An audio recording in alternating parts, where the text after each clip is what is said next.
મેઘરજ તાલુકાની બાઠીવાડા ગ્રામ પંચાયતમાં સરપંચની ચૂંટણી પરિણામોમાં ગેરરીતિના આક્ષેપ સાથે મોટી સંખ્યામાં લોકો દ્વારા બાઠીવાડાથી મામલતદાર કચેરી સુધી પદયાત્રા કરી આવેદનપત્ર આપીને ન્યાયની માંગ કરી।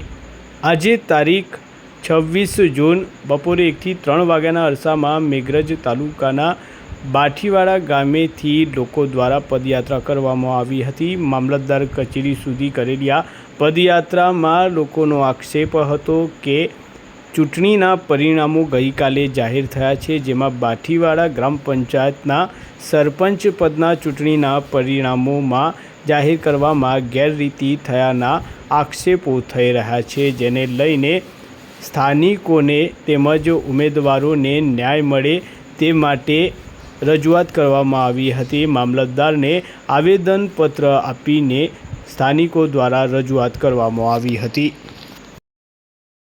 ચૂંટણી સ્વતંત્ર છે, નિષ્પક્ષ છે, ન્યાયી છે, લોભ લાલચમાં અવાય નહીં, બરાબર, પ્રલોભનમાં અવાય નહીં। આ જે આપણા જો જૂના સરપંચ છે, ઘેર રૂપિયા આલ્યા છે કે નથી આલ્યા?